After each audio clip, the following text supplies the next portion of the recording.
Hello, I'm Tammy Driver, Senior Writer for BMA News.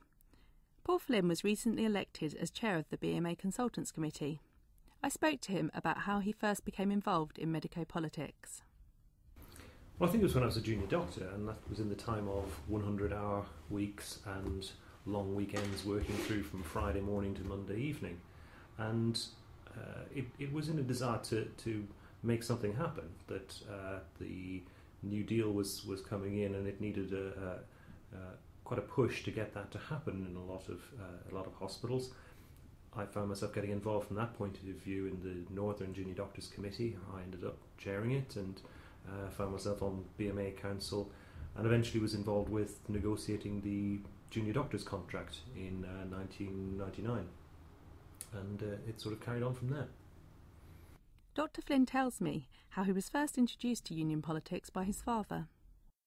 Well, my father was a secondary teacher who was a shop steward and was a trustee of his union, was eventually honoured with life membership of his union for his work. But one thing I learned from him was that any worker, any employee who is not part of a union is asking to be exploited.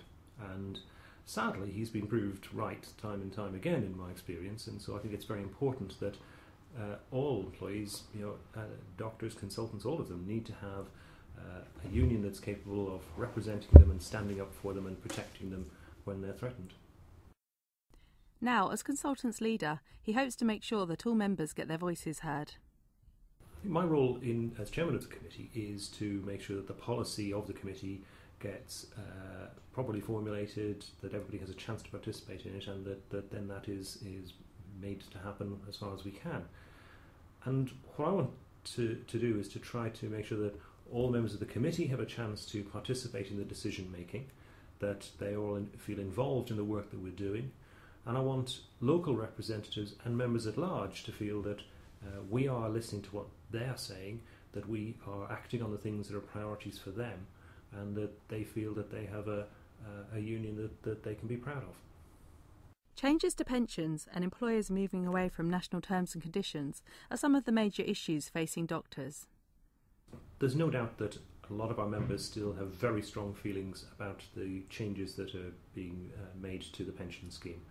It's, for many of them, the light at the end of the tunnel, which is becoming increasingly dim and further off. And I think many of them want us to campaign further on this, and the Consultants Committee has voted to prepare for a ballot on further industrial action on it.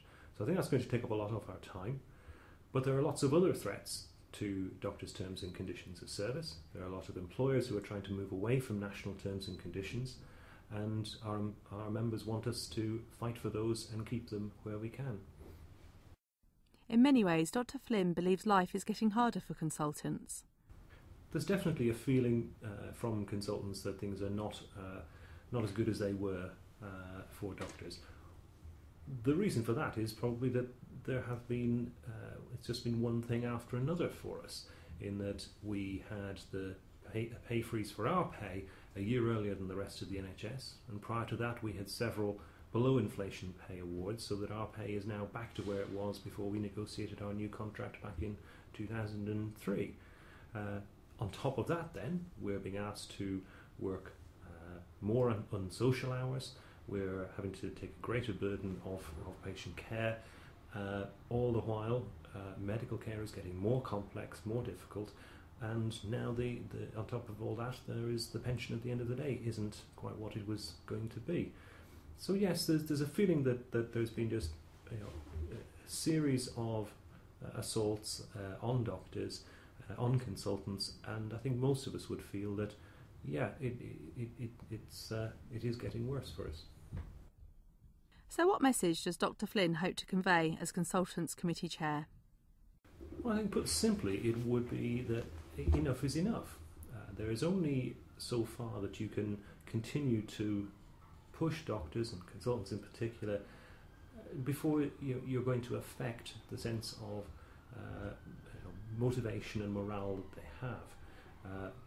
I don't think a lot of politicians quite realise the degree to which the NHS depends on the goodwill of doctors and consultants.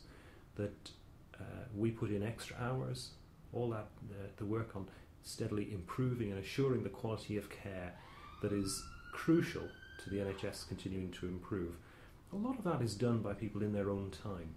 And there's only a finite amount of time that people can keep doing that if they feel that they're undervalued, that they're being assaulted all the time. And I think that the government really needs to listen to that. Find out more about any of these issues on the BMA website.